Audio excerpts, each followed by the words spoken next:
Good morning, good afternoon, good evening. My name is Brent, and I am the host of Talks and Discussions, What Matters and What Doesn't Matter. And today I have a very lovely lady with me, but she drives me nuts every so often because she's so strongly opinionated. Her name is Maira Davalos. How are you doing, Maira? Hi, Brent. It's good to see you. Agree to disagree. I think so, yes. I think the first thing we might need to talk about would be social media. I believe that not many people really show their true colors on social media. What do you think about that? I think that social media it's a window for us to portray the positive things of our lives.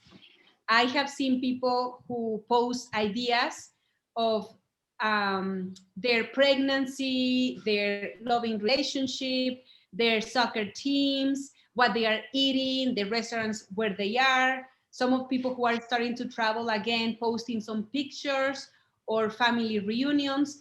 I think that it's a positive thing.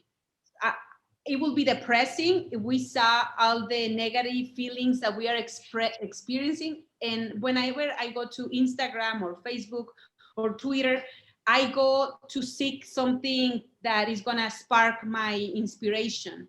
So I think that, yes, we portray the positive part of our lives, but it doesn't mean that it's fake because we are not sad all the time nor happy all the time. We are humans. So So, I so think you, that everybody should be free to share whatever they feel like sharing so, and you, not judging. so you think that a woman wearing a mini skirt, shaking her booty, is great for social media? That's a good question.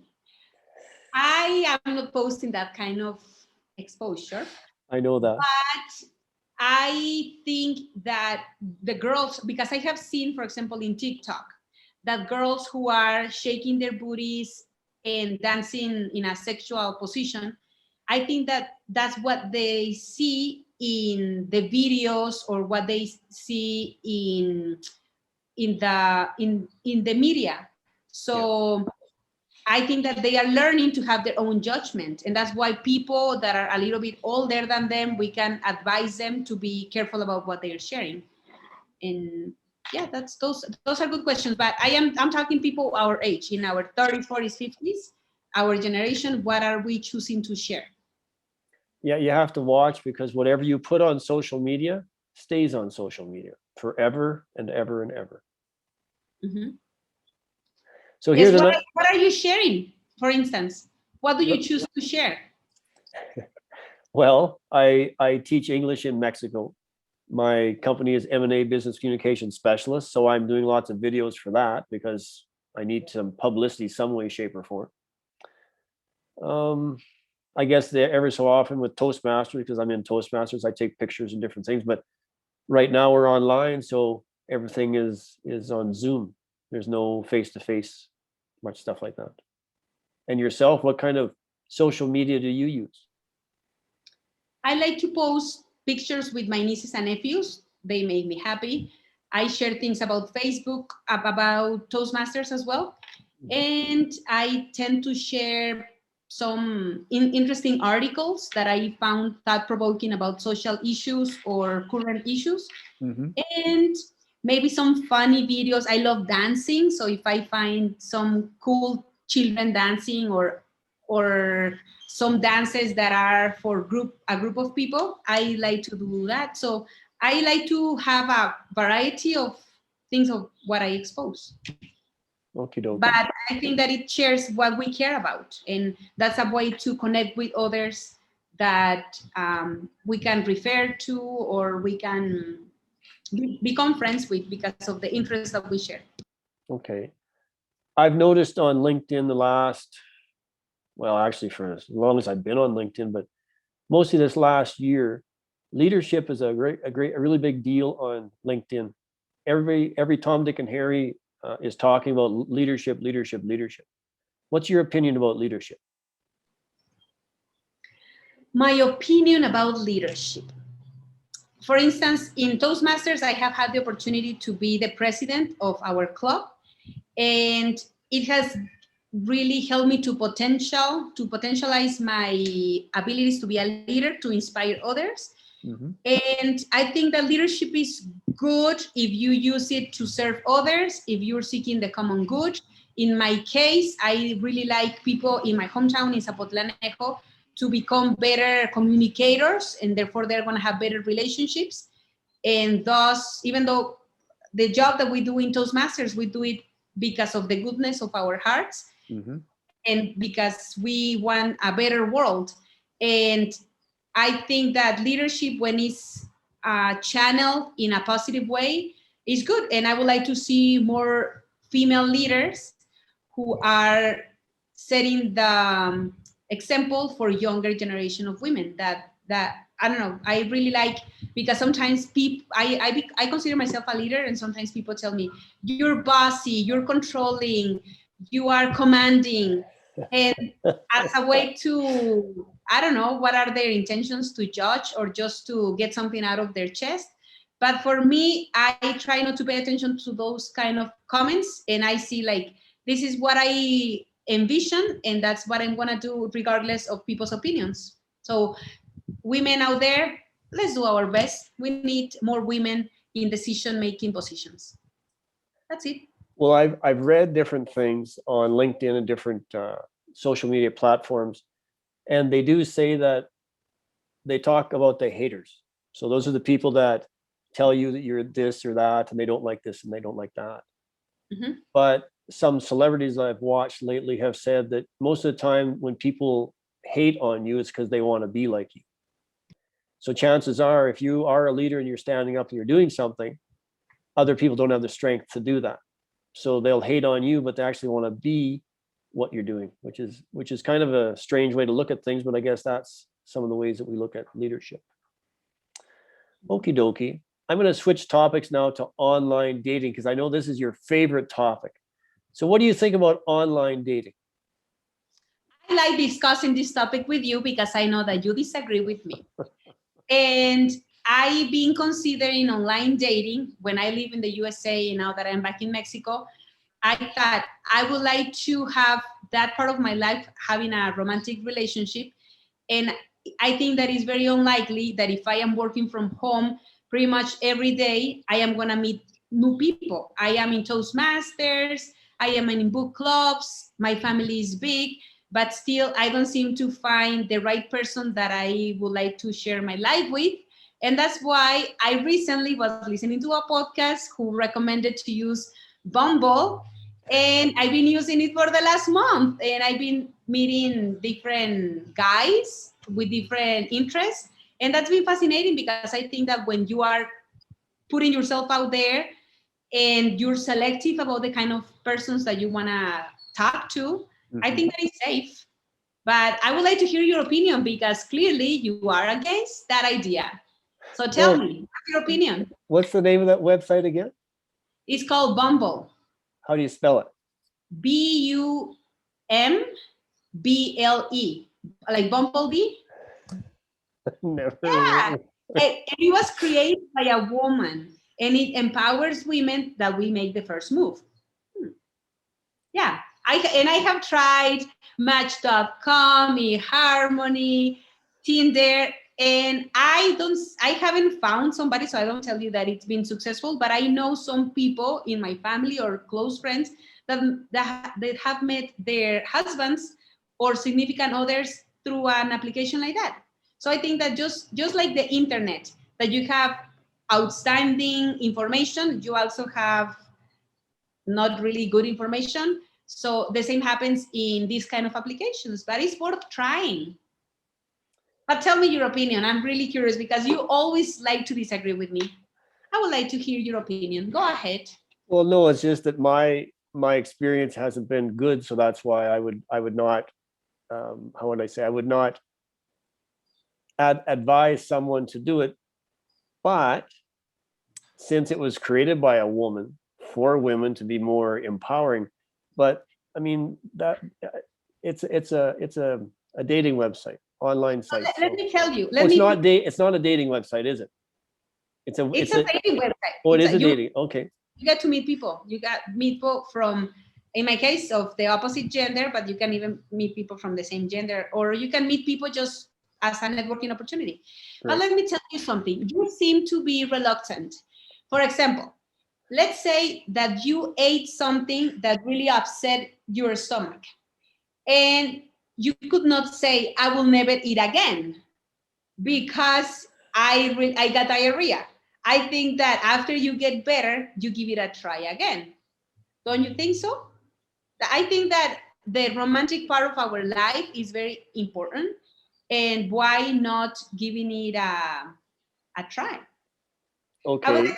So you can tell people why not, and I will tell your followers why it's worth trying. So I would like to hear your opinion. Everything is worth trying. That's for sure. At least once, sometimes twice. It all depends. But after you've been burned a few times, like some men have or some women have, then you don't like to get too close to the fire. So it makes more sense to get to know yourself better, understand yourself. So being alone is actually something that's very healthy. And I think in our society, if you take a look for social media and everything, I don't think many people realize being alone is actually healthy for you. It's the way you build up yourself, the way you get to know yourself, the way you get to know what you want. But I think, like, I grew up in a big family. All my brothers except for one are married. All my sisters except for one are married. And when you grow up like that, you just assume you're supposed to get married. You don't question the fact that you don't have to. So you have this urge to have a romantic relationship. But the one thing that I see is you use the word FIND. Find. Yes. Well, for once, I'm going to agree with you. I love my alone time, and it's very precious because it's time to have a little bit of emotional intelligence. Why am I reacting this way? Why do I feel that way? And after, I think that we are wired to be connected with other people. Mm-hmm. So I think that I am not going to speak that my beliefs is what's going to apply to every woman out there who is listening to this program. But I'm going to say that I am very adventurous, and I am really curious. And I think that at the end of the day, I am going to feel better that I give it a try, even though it didn't work, or I invested, because I don't think that we even waste time. We just invest time in getting to, by getting to know other people. We know what is very important to us. So I think that through online, you can get to know other people. I'm crossing my fingers that you have good luck. That's all I'm going to do. Yes, after I am successful, I'm going to say, see, it worked. Or I'm going to say, well, it didn't work, but I had a good time and I learned something, rather than just staying fearful. But I'm cautious. Don't you think that I'm a risk taker that is just crazy? I am observant, and I am lacking the words to say things about romantic life. Yeah, I'm careful. Okay, the last topic we have to talk about today would be living in different countries. Because you've lived in the United States and I live in Mexico. We changed our country. So what was it like for you to leave Mexico? Mind you, you left at a young age. How old were you when you left Mexico? I was 21. Oh, really young. Mm-hmm. And you didn't meet anybody. Amazing. No, because I was fearful, but I'm stopping being fearful. Well, I'm going to tell you, I live in Milwaukee, Wisconsin, and it was a great opportunity because it was the first time that I was living away from my parents. I wasn't marrying anybody. I was just living with other volunteers we were in our early 20s. Yeah. And it was good in the sense that I was making my own money to pay for my own things. I have to be very careful. I didn't have my parents telling me at what time I should return home. I should just be responsible. I should use my time wisely. I wanted to continue my relationship with God. I wanted to meet new friends. I wanted to learn the language. I wanted wanted to learn about the culture. And I think that by being immersed in a different culture, it helps you to appreciate yours more because you become an ambassador of your country in the foreign country that you're living. And it's a great opportunity to get to know yourself. Sometimes I had fantastic time meeting other people trying to learn the language, and sometimes I miss my family and I was crying in the shower so that my friends wouldn't know that I was sad, but I was sad and I am not afraid to admit it. Oh man, amazing. Yeah. How about you? Tell me how has been your experience in Mexico? What can we do to be better ambassadors or better hosts? Well, I think I'm like most foreigners. When you come down here, we're in awe because everything's so big. Your plazas, everything is huge, just huge. You have wasted lots of sidewalk space because the sidewalk is like built for, I don't know, 85 or like maybe, I don't know, 1,000 whatever people in Canada. We don't have that many people walking on the street at the same time. So here for me, it's a lot of wasted space. But the people, the thing that I like most about Mexico would be the people and the food and then the places you can go. So for me, it's been a up and down ride. I've had really good The times. weather as well, don't you think? What's The that? weather, you said people, food, the places you can go, but also the weather. We are at the end of April and we have spring, summer weather and it's really enjoyable. I am wearing shorts right now. So Well, spring and summer weather, but it's 30, 31, 32 degrees. And it's going to get hotter, not cooler. Just wear shorts and sandals and drink lots of water. Well, that's part of something that I learned by living abroad. That before I didn't appreciate the weather, the fortunate weather and the lucky weather that we have here in Guadalajara. Mm-hmm. Because I live in the north of the United States, and 6 months out of the year it's really cold. Yeah. So it's time consuming trying to get rid of the snow or remove the snow from your car and clear the sidewalk and put on boots and snow pants and all these ear muffs and gloves and hats and salt all over the place to melt the snow, and sometimes you slip up on the sidewalk. So I am really grateful that I got to live abroad because I got to learn the language and get to know fantastic people where I live in Wisconsin. Right. But also now that I'm back in Guadalajara, I am very appreciative of the weather and the experience that I had. Well, I'm still in Mexico, as you can see, and I love the weather, yes, but it does get a tad hot because I'm from up north. So I'm used to the colder weather, but yeah, it's interesting. The other thing I think I like about here is that when you go to the beach, like I didn't move down here to live around Canadians and Americans. I want to live around Mexicans, but when you go to the beach, that's something all you usually see are Canadians and Americans. Tons and tons of people, but it's a good place to go. Yeah, I heard that 8 out of 10 tourists who come to Mexico, they are from the US or Canada. Mm-hmm. So that's good that we have good neighbors who are willing to spend their money in Mexico because that's what we need right now to recover our economy. That's true. Well, I have no more topics on my topic list to talk about unless you have something to get off your chest before we go. I would like to ask you, how can I be a better friend to you? Because right now it's hard to really to speak out our feelings. I know that we all are experiencing challenging times, but how can we be friends to others? Sometimes what we do in social media is just portray the good things, but how can we be true friends to you or to other people? And I would like to hear about that. Oh, what can you do to be a better friend? Just, I guess, to be in contact, either by WhatsApp or a phone call every so often. It's nice to hear someone's voice every so often. I mean, I FaceTime my mother. I FaceTime my sisters to keep in contact with them because, I mean, can't go back to Canada. I don't think, who knows when the guy's going to be able to go back to Canada to visit.